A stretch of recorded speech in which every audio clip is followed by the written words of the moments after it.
नमस्कार मित्रांनो, ठरलं तर मग या मालिकेच्या आजच्या भागामध्ये मी तुम्हा सर्वांचे अगदी मनपूर्वक स्वागत करते. आजच्या भागामध्ये आपल्याला पाहायला मिळतं की आता अर्जुन सायलीला खूप मिस करत असतो. अर्जुन म्हणतो, बायको मी तुला खरंच खूप मिस करतोय. तुझ्याशिवाय ही खोलीच काय, तर माझं आयुष्यसुद्धा रिकामं आहे. मला आत्ता तुला भेटायचं आहे. हो, आत्ताच्या आत्ता मला तुला भेटायचं आहे, पण मी काय करू? अर्जुन म्हणतो, मी तर आता तिला भेटूच शकतो, कारण सिनियरच्या घरी मी कधीही जाऊ शकतो. असं म्हणत आता अर्जुन प्रतिमा आत्यांना फोन करतो आणि म्हणतो, हॅलो प्रतिमा आत्या. तर दुसरीकडे पाहायला मिळतं कल्पनाताई आणि अस्मिता दोघंही स्मितला खेळवत असतात. अस्मिता म्हणू लागते, आता कसा आपला स्मित अगदी फ्रेश दिसतोय. तर कल्पनाताई म्हणतात, अस्मिता आम्ही सर्वच जण त्याला गोलू म्हणतो, तू मात्र हट्टाने त्याला स्मितच म्हणतेस ना. तर अस्मिता म्हणते, अगं हट्टाने वगैरे काही नाही, अगं त्याचं नावच आहे स्मित, आणि खरंच स्मित हे नाव किती छान आहे ना. असं म्हणत अस्मिता आणि कल्पनाताई यांच्या गप्पा चालू असतात. त्याचवेळी तिथे अश्विन येतो आणि म्हणू लागतो, काय तुम्ही झोपलं नाही अजून? कल्पनाताई म्हणतात, कसं झोपणार? स्मित झोपला नाही, मग आम्ही पण झोपलो नाही. स्मित जागा, आम्ही पण जाग्या. तर अश्विन म्हणतो, काय रे स्मित, काय चाललंय तुझं? रात्र झाली, झोपायचं नाही आहे का तुला? असं म्हणत सर्वच जण स्मितला खेळवत असतात, त्याच्याशी गप्पा मारत असतात. तर त्याचवेळी आता तिथून अर्जुन जात असतो. तर कल्पनाताई अर्जुनला आवाज देत म्हणतात, अर्जुन अरे तू कुठे निघालायस? अर्जुन म्हणतो, मी कुठे नाही, लॅपटॉप कारमध्ये ठेवायला जात आहे, म्हणजे उद्या ऑफिसला जाताना विसरायला नको ना. कल्पनाताई म्हणतात, हो अगदी बरोबर, आणि सायलीसुद्धा नाही आहे आठवण करून द्यायला. अर्जुन म्हणतो, हो ना. तर अश्विन म्हणतो, म्हणजे तू आता कारमध्ये लॅपटॉप ठेवायला जात आहेस का? मग ही बॅग कसली आहे? तर अर्जुन म्हणतो, ही बॅग लॅपटॉपची, आणि फाईल्स, त्यामध्ये काही फाईल्स आहेत, म्हणजे उद्या मीटिंगला फाईल्स वगैरे मिळायला हव्यात ना, म्हणून सगळ्या फाईल्स घेऊन जात आहे. तर आता अस्मिता म्हणते, हो का, म्हणजे उद्या तुझी क्लायंट मीटिंग आहे का? मग त्या क्लायंट मीटिंगमध्ये तुला कपडे वगैरे चेंज करावे लागणार आहेत का, म्हणजे दुसरा युनिफॉर्म? तर अर्जुन म्हणतो, युनिफॉर्म नाही नाही, त्याची काही गरज नाही आहे. अश्विन म्हणतो, नाही कसं, म्हणजे त्यावेळी तुला टी शर्ट वगैरे घालायचं असेल ना. अर्जुन म्हणतो, नाही असं काहीच नाही आहे. अश्विन म्हणतो, हो का, मग तुझ्या बॅगमध्ये हे टी शर्ट वगैरे? त्यावेळी अर्जुन पाहतो त्याने त्याच्या बॅगची चैन पूर्ण लावलेलीच नसते आणि त्यामध्ये भरलेले कपडे आता सर्वांना दिसत असतात. अर्जुन लगेच बॅगची चैन लावतो. तर त्यावेळी कल्पनाताई अर्जुनला म्हणतात, अर्जुन मला सांग, तुझी उद्याची क्लायंट मीटिंग ही ॲडव्होकेट रविराज किल्लेदार यांच्याकडे आहे का? असं म्हणताच आता अर्जुनचं सत्य बाहेर आलेलं असतं. अर्जुन म्हणतो, नाही तसं नाही, मी थोड्या वेळासाठी माझ्या बायकोला भेटायला जात होतो. तर आता सर्वजण हसू लागतात. तर अस्मिता म्हणते, हे सत्य आहे. अर्जुन अरे तुला सायलीशिवाय चैनच पडत नाही ना रे. तर अर्जुन म्हणतो, ॲक्च्युली तसं काही नाही आहे, मी फक्त तिला भेटायला जातो आहे कारण मला तिला एक निरोप द्यायचा आहे. तर अश्विन म्हणतो, अच्छा, पण आपल्याला मगाशीच कळालं ना की सायली वहिनी झोपली आहे, आता तू जाऊन तिला उठवणार आहेस का? तर आता मात्र अर्जुनला काय बोलावं काहीच कळत नाही. कल्पनाताई म्हणतात, अर्जुन अरे तू ताकाला जाऊन भांडं का लपवतोयस? तू भाऊजींच्या घरी राहायला जातोयस ना? तर अर्जुन म्हणतो, हो. तर कल्पनाताई म्हणतात, अरे जातोयस ना, मग लवकर जा, उशिरा जाऊ नकोस, आणि हो तिथे गेल्यानंतर तू सायलीला उठवू नकोस. तुला सायलीशी जे काही बोलायचं असेल ना ते उद्याच बोल. तर अर्जुन म्हणतो, हो. असं म्हणत अर्जुन खुश होतो आणि कल्पनाताईंना म्हणतो, नक्की जाऊ ना? कल्पनाताई म्हणतात, हो. तर आता अर्जुन निघालेला असतो. अस्मिता आणि अश्विन त्याला चिडवत असतात की उद्याची क्लायंट मीटिंग नीट करा, आणि हो लॅपटॉप आणि त्या फाईल्स पण नीट ठेव. तर दुसरीकडे किल्लेदारांच्या घरी आपल्याला पाहायला मिळतं प्रतिमा त्या सायलीला मायेनेच थोपटत असतात, तिच्या डोक्यावरून मायेने हात फिरवत असतात. आणि त्या ठिकाणी रविराज सरही असतात. रविराज सर सायलीकडे पाहतात आणि म्हणू लागतात, किती शांत झोपली आहे ना सायली, असं वाटतं की जणू आपली. असं म्हणत रविराज सर शांतच होतात. प्रतिमा आत्या म्हणतात, जणू आपली? बोला ना, काय बोलणार होता पुढे? जणू आपली तन्वीच ना, असंच म्हणायचं होतं ना तुम्हाला? आता नकळत रविराज सरांना सुद्धा तन्वीची आठवण येत असते. तर प्रतिमा त्या रविराज सरांना म्हणतात, बघा नाही नाही म्हणता म्हणता तुम्ही स्वतःच हा विषय काढलात. रविराज मी एक सांगू का तुम्हाला, अहो आपण कितीही ठरवलं, कितीही म्हटलं तरी आपल्या मुलीला तन्वीला आपण सहज असं आयुष्यातून काढू शकणार आहोत का? पण मला फक्त एवढंच म्हणायचं आहे, प्रतिमा, जर आपण सतत तिची आठवण करत राहिलो तर मग आपल्यालाच त्रास होईल ना. तर त्यावेळी सायलीला जाग येते. रविराज सर म्हणतात, आपण उगाच बोलूया नको, तिला शांतच झोपू देत. आता प्रतिमा आत्या आणि रविराज सर तिथून जात असतात तर समोर पाहतात तर अर्जुन उभा असतो. रविराज सर म्हणतात, अर्जुन तू एवढ्या रात्री इथे? तर प्रतिमा आत्या म्हणतात, खरंच तुझ्या मनाने तू जास्त काळच बायकोचा विरह सहन केलास हा, पण आज राहणार आहेस ना. तर अर्जुन म्हणतो, हो आज मी राहणार आहे, तुम्ही झोपा ना, आपण उद्या बोलू. रविराज सर म्हणतात, बरं ठीक आहे. असं म्हणत रविराज सर आणि प्रतिमा आत्या तिथून निघून जातात. तर आता अर्जुन सायलीच्या बाजूला बसतो आणि म्हणतो, आत्ता मला कुठे रिलॅक्स वाटते. खरंच सांगू का, मी खरंच तुला खूप मिस करत होतो. आता सायली झोपलेली असते आणि अर्जुन तिच्याकडे पाहत असतो, परंतु त्याचवेळी सायली झोपेत बडबडत असते, मधुभाऊ सांगा ना, मधुभाऊ मला उत्तर सांगा ना याचं, मधुभाऊ बोला ना काहीतरी, या कोड्याचं उत्तर सोडवा ना, तुम्ही काहीतरी बोला ना. आता अर्जुन पाहतो तर सायली झोपेत बडबडत असते. तर अर्जुन म्हणतो, मला असं वाटते की कदाचित हिला स्वप्नात मधुभाऊच दिसत असतील. असं म्हणत आता अर्जुन सायलीच्या डोक्यावरून मायेने हात फिरवतो आणि त्यानंतर अर्जुन सायलीच्या पोटावर हात ठेवतो आणि म्हणू लागतो, बाळा तुझा बाबा तुझ्यावर खूप प्रेम करतोय आणि तितकंच तुझ्या आईवर सुद्धा. तुझ्या आईवर त्याचं खूप प्रेम आहे, पण खरंच सांगू का, तुझा बाबा तुझ्या आईला तितकाच घाबरतो. तिच्यावेळी कमरेवर हात घेते आणि डोळे मोठे करून पाहते ना, त्यावेळी मात्र मी खूप घाबरतो. तू सांग ना तुझ्या आईला की बाबावर अशी रागवू नकोस, फक्त प्रेम कर. आणि हो खरं सांगू का, माझं तुझ्यावर सुद्धा तितकंच प्रेम आहे. पण बाळा मला एक सांग, तू काय म्हणणार आहेस तुझ्या आईला? आई, मम्मा, मॉम, आणि हो मला काय म्हणणार आहेस, डॅड, बाबा, पप्पा की जस्ट अर्जुन? अर्जुन, सायली काही बोल, पण खरंच सांगू का, माझ्यापेक्षा जास्त प्रेम तू तुझ्या आईवर कर, कारण ती तुला 9 महिने तिच्या पोटात वाढवणार आहे. पण हो तू तिला त्रास देऊ नकोस हा. असं म्हणत असताना सायलीला थोडी जाग येते. तर अर्जुन आपणच बाळाला शांत करत म्हणतो, काही बोलू नकोस, हे आपल्या दोघांचं सिक्रेट आहे. आणि हो आता तुझी आई शांत झोपली आहे, तिला उगाच त्रास देऊ नकोस, तू सुद्धा शांत झोप. गुड नाईट पिल्लू आणि गुड नाईट मम्मा. असं म्हणत आता अर्जुन बाळाशी गप्पा मारत असतो. तर आता इथे सायली मात्र शांत झोपलेली असते. पण अर्जुन सायलीला भेटण्यासाठी आलाय हे सायलीला माहीतही नसतं. तर दुसरीकडे आपल्याला जेलमध्ये पाहायला मिळतं, प्रियाला आता हवालदार मॅडम तिथून घेऊन जातात. तर दुसरीकडे सचिन आता प्रियाला भेटण्यासाठी जेलमध्ये आलेला असतो. हवालदार मॅडम प्रिया कुठल्या सेलमध्ये आहे हे सचिनला सांगतात, पण सचिन ज्यावेळी तिथे येतो त्यावेळी प्रिया नसते. आता सचिन विचार करत म्हणतो, ही प्रिया कुठे गेली असेल, त्यांनी तर हाच सेल सांगितला होता. तर दुसरीकडे प्रिया ही आता इन्स्पेक्टर साहेबांच्या तिथे आलेली असते. आता त्या मॅडमना तिने रिक्वेस्ट केलेली असते. तर आता हवालदार मॅडम म्हणतात, किती वेळा तुझ्यावर निर्वांगी करायची ग? तर प्रिया म्हणते, एकदा फक्त माझी मदत करा, मला फक्त सचिन दीक्षित यांना फोन करायचा आहे. असं म्हणत प्रिया हात सोडते. त्यावेळी आता हवालदार मॅडम प्रियाला फोन लावून देतात, परंतु सचिनचा फोन काही लागत नसतो. तर प्रिया म्हणते, फोन तर लागत नाही आहे, पुन्हा एकदा लावून द्या ना. तर आता हवालदार मॅडम पुन्हा एकदा सचिनला फोन करायला घेतात. तर दुसरीकडे सचिन विचार करतो की ही प्रिया नक्की कुठे गेली असेल. तर त्याचवेळी तिथे कॉन्स्टेबल मॅडम येतात. सचिन त्यांना विचारतो की प्रिया कुठे गेली आहे. तर कॉन्स्टेबल मॅडम म्हणतात, मॅडमांशी बोलायला गेली असेल किंवा चेकअपसाठी. तर सचिन त्यांना म्हणतो, चेकअपसाठी कशासाठी, तिला बरं नाही आहे का? आता कॉन्स्टेबल मॅडम काही बोलणार, परंतु त्याचवेळी त्यांना फोन आलेला असतो आणि म्हणून त्या तिथून निघून जातात. सचिन म्हणतो, कुठे असेल ही प्रिया, काही झालं तरी मला प्रियाला भेटायलाच हवं, कारण जर सुभेदारांना बर्बाद करायचं असेल तर मला प्रियाची साथ हवी. तर दुसरीकडे प्रिया पुन्हा एकदा सचिनला फोन लावण्याचा प्रयत्न करत असते. तर त्यावेळी मॅडम तिला म्हणतात, एकदा सांगितलेलं कळत नाही आहे का, फोन लागत नाही. प्रिया म्हणते, कदाचित सचिनचं नेटवर्क नसेल, मी पुन्हा एकदा ट्राय करते ना. तर मॅडम तिच्या हातून फोन काढून घेतात आणि कॉन्स्टेबल मॅडमना म्हणतात, हिला आत्ताच्या आत्ता इथून घेऊन जा. आता कॉन्स्टेबल मॅडम प्रियाला घेऊन जात असतात. प्रिया रिक्वेस्ट करत असते, परंतु तिला काही कोणीही पुन्हा फोन करायला देत नाहीत. आता कॉन्स्टेबल मॅडम प्रियाला तिच्या सेलकडे घेऊन येतात.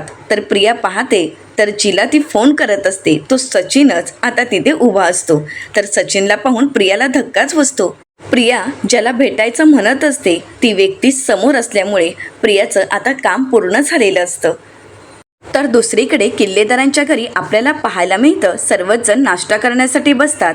तर सुमन काकू सायली आणि अर्जुनला म्हणतात की तुम्हा दोघांना आवडते ना, म्हणून वहिनीने इडली सांबार बनवला आहे.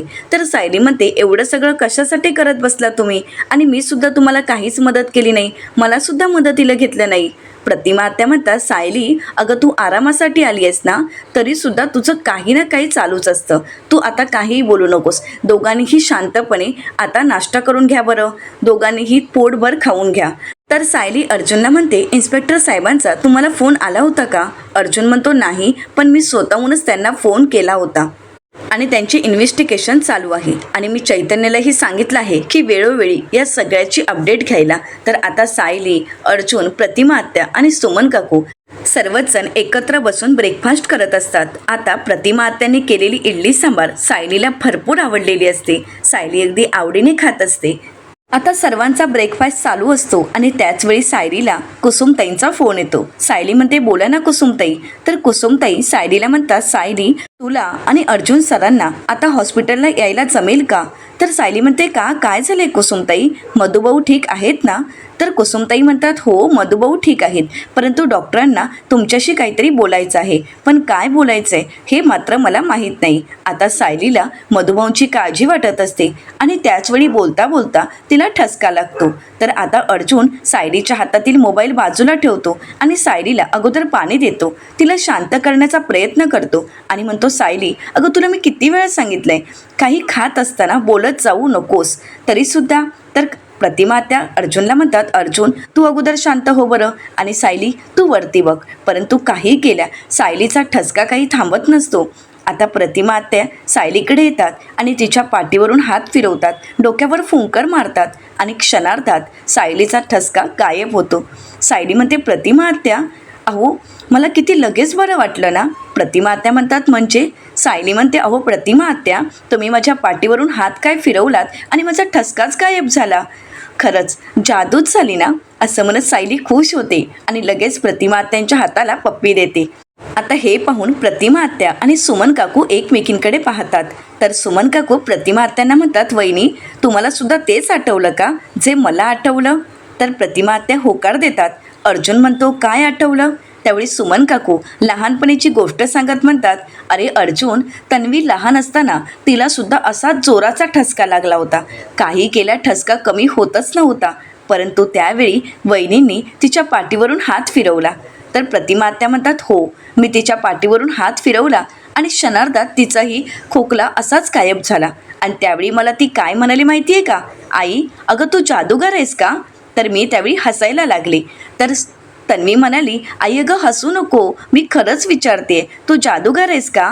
म्हणजे बघ ना तू माझ्या पाठीवरून हात फिरवलास आणि माझा खोकला ठसका गायब झाला. असं म्हणत ती खूप खुश झाली आणि तिने सुद्धा माझ्या हाताला अशीच पप्पी दिली. असं म्हणत प्रतिमा आत्यांना तो क्षण आठवू लागतो. तर इथे सुमन काकू प्रतिमा आत्यांना म्हणतात वहिनी सायलीसुद्धा अगदी तशीच वागली आहे ना. आता सायली या सगळ्या गोष्टींचा पुन्हा एकदा विचार करू लागते. तर कुसुमताई म्हणतात हॅलो. अर्जुन म्हणतो हॅलो बोला ना कुसुमताई. तर कुसुमताई म्हणतात सायलीला काय झालंय, एवढा खोकला लागलाय, आता तिला बरं वाटतंय ना? तर अर्जुन म्हणतो हो आता ती बरी आहे.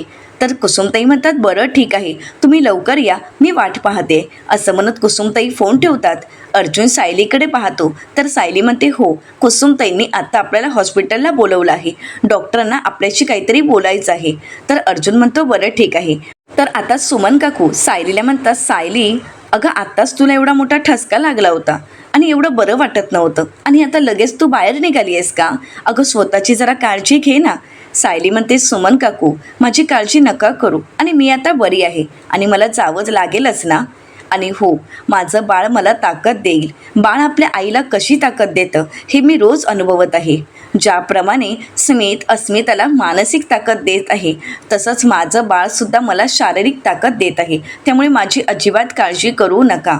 आणि हो मी बाळाची नीट काळजी घेईन, पण मला हॉस्पिटलला जावंच लागेल. तर सायली म्हणते बरं मी आलेच असं म्हणत सायली फ्रेश होण्यासाठी निघून जाते. तर आता अर्जुन चैतन्याला फोन करतो आणि म्हणतो चैतन्य मला ऑफिसला यायला लेट होईल. हो मीटिंग्स आहेत तू अटेंड करून घे ना असं म्हणत अर्जुन फोन ठेवतो. तर दुसरीकडे जेलमध्ये आपल्याला पाहायला मिळतं सचिन ज्यावेळी त्याच्या डिवोर्सची बातमी प्रियाला सांगतो त्यावेळी प्रिया म्हणते म्हणजे काय तुझा आणि अस्मिताचा डिवोर्स झाला सुद्धा. तर सचिन म्हणतो की हो अस्मिताचा आणि माझा डिवोर्स झालाय.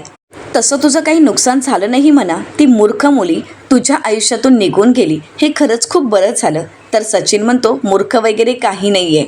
1.5 शहाणी निघाली आहे ती 1.5 शहाणी. उलट तिने आणि तिच्या भावाने मिळून मलाच मूर्खात काढलं.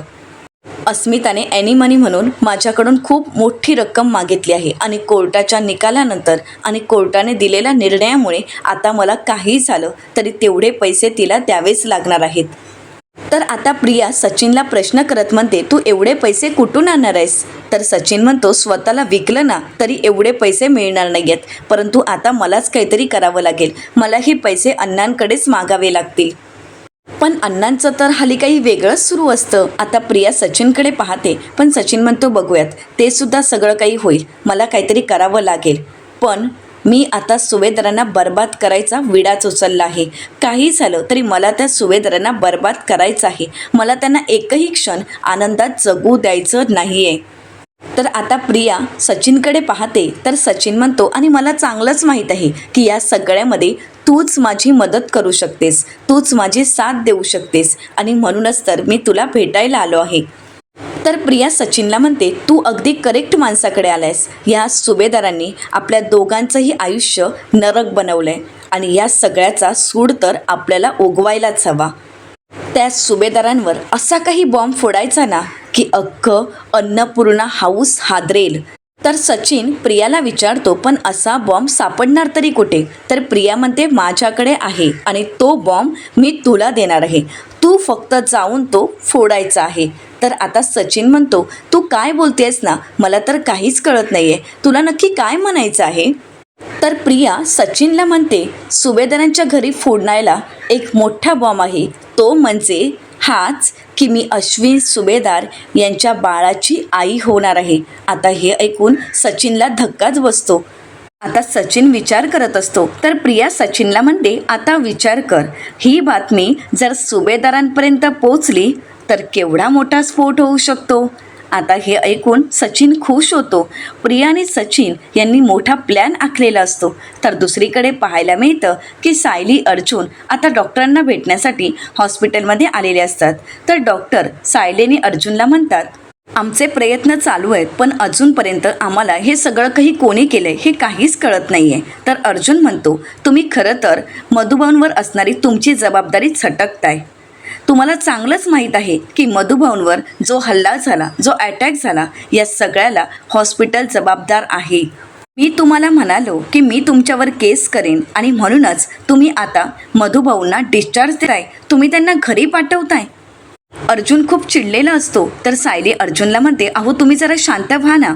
तर आता अर्जुन सायलीला म्हणतो सायली आपल्याला सुद्धा डिस्चार्ज हवा होता. आपल्याला सुद्धा मधुभाऊंना घरी घेऊन जायचं होतं पण असं नाही. बरं झाल्यानंतर पण अशा अवस्थेत ही लोक आता मधुभाऊंना डिस्चार्ज देत आहेत त्यांना घरी घेऊन जा असं म्हणतायत. तर डॉक्टर अर्जुनला शांत करत म्हणतात नाही ॲडव्होकेट सुभेदार प्लीज तुम्ही आमचं ऐकून तरी घ्या. तर आता सायलीसुद्धा अर्जुनला समजावते आणि म्हणू लागते अहो तुम्ही जरा शांत व्हा आणि त्यांना काय म्हणायचं आहे ते ऐकून तरी घ्या आणि मग आपण ठरवू की आपण काय करायचं आहे ते. तुम्ही शांत व्हा अगोदर असं म्हणत सायली अर्जुनला शांत करते आणि डॉक्टरांना म्हणते डॉक्टर तुम्ही बोला. तर डॉक्टर म्हणतात मधुभाऊ यांची तब्येत आता हळूहळू सुधारते. मी तुम्हाला आधीच सांगितलं होतं की अगोदरपेक्षा त्यांच्या आताचे रिपोर्ट खरंच खूप चांगले आले आहेत. त्यांच्या रिपोर्टमध्ये झालेला बदल पाहता असं दिसून येते की ते लवकरात लवकर बरे होऊ शकतात. मॅडम ज्यावेळी तुम्ही त्यांना भेटायला येता त्यावेळी त्यांचा चांगला रिस्पॉन्स असतो परंतु तुम्ही इथे कोणीही नसता त्यावेळी मात्र ते हॉस्पिटलच्या स्टाफला कोणत्याही प्रकारचा रिस्पॉन्स देत नाहीत. कोणत्याही प्रकारची हालचाल करत नाहीत. याचाच अर्थ त्यांना जर पूर्ण बरं व्हायचं असेल तर त्यांच्या सतत आसपास त्यांच्या जवळचीच माणसं असणं गरजेचं आहे. आणि म्हणूनच मी सजेस्ट केलं की तुम्ही त्यांना लवकरात लवकर घरी घेऊन जा, त्यांच्या आवडत्या ठिकाणी आश्रमात घेऊन जा. तर सायली म्हणते, पण असं केल्याने त्यांना लवकर बरं वाटेल का? डॉक्टर म्हणतात, ते मी खात्रीशीर सांगू शकत नाही, पण एक गोष्ट मात्र खात्रीशीर सांगू शकतो की त्यांचा बरा होण्याचा स्पीड मात्र वाढेल. आता सायली अर्जुन डॉक्टरांच्या बोलण्याचा विचार करतात. तर डॉक्टर म्हणतात, शिवाय जी काही ट्रीटमेंट सुरू आहे ती तर आपण सुरूच ठेवू, आणि हो, आमच्या नर्स अधूनमधून व्हिजिट करत राहतील. तर अर्जुन डॉक्टरांना प्रश्न करत म्हणतो, तुम्हाला खरंच असं वाटते की मधुभाऊंना आश्रमात घेऊन गेल्यानंतर त्यांच्या तब्येतीमध्ये सुधारणा होईल? तर डॉक्टर म्हणतात, 100%. हवं तर आमचं ऑब्झर्वेशन सीट आम्ही तुम्हाला दाखवू शकतो, त्यामध्ये तर सगळाच रिपोर्ट आहे. तर सायली म्हणते, नाही डॉक्टर, त्याची काहीही गरज नाही, आमचा तुमच्यावर विश्वास आहे. आम्ही लवकरच त्यांना आश्रमात घेऊन जाऊ आणि आम्ही तिथे त्यांची नीट काळजीही घेऊ. तर आता अर्जुन म्हणतो, हो पण आश्रमात कशाला, आपण त्यांना आपल्या घरी घेऊन जाऊन जा, म्हणजे आपण जर त्यांना आपल्या घरी घेऊन गेलो तर त्यांची नीट काळजीही घेऊ शकू. तर सायली म्हणते, हो पण एक गोष्ट आहे. डॉक्टर म्हणतायत त्याप्रमाणे जर मधुभाऊंना त्यांच्या माणसात राहायचं असेल तर, कारण आश्रमात मुलं आहेत, काका काकू आहेत, सर्वच जण तिथे आहेत आणि आश्रम हे मधुभाऊंचं सगळ्यात जवळचं ठिकाण आहे.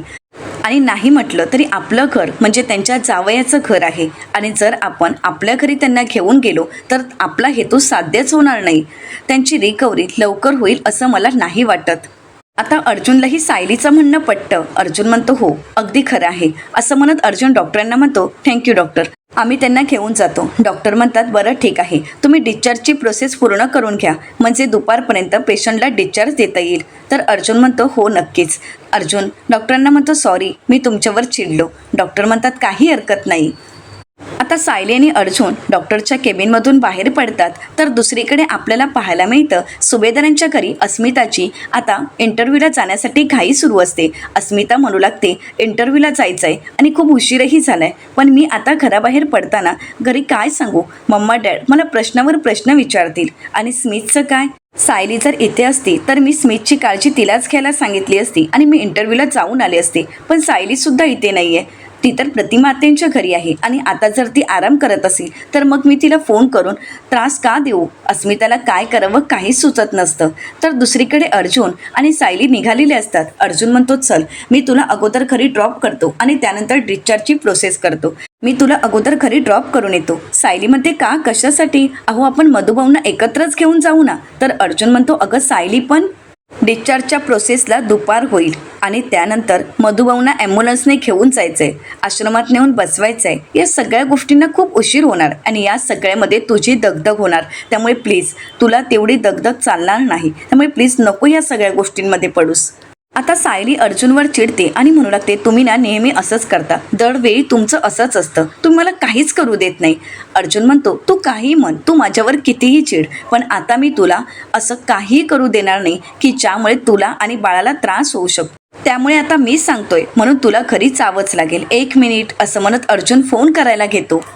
अर्जुन कुसुमताईंना फोन करतो आणि म्हणतो, हॅलो कुसुमताई, हो आम्ही दुपारपर्यंत मधुभाऊंना घेऊन येत आहोत. असं म्हणत अर्जुन फोन ठेवतो आणि म्हणतो, बायको. सायली म्हणते, काही बोलू नका, मी तुमच्यावर रुसले आहे. अर्जुन म्हणतो, काही हरकत नाही, गाडीत बसल्यानंतर मी तुझा रुसवा काढेल, कारण आता मला त्या सगळ्या गोष्टींची सवय झाली आहे ना, कारण प्रेग्नेंट राहिल्यापासून दिवसातून 15 वेळा तू रुसत असतेस. आता मात्र सायलीला काहीच बोलता येत नाही. तर येणाऱ्या पुढील भागामध्ये आपल्याला पाहायला मिळतं, प्रतिमा आत्या आता सायलीला तन्वीची ड्रॉइंग बुक दाखवतात आणि म्हणू लागतात, हे चित्र लहान असताना तन्वीने काढलेलं या घरातील शेवटचं चित्र. तर इकडे सायली ज्यावेळी आश्रमात गेलेली असते त्यावेळी आता भिंतीवरचं चित्रही सायली पाहते, तेही अगदी सेम असतं.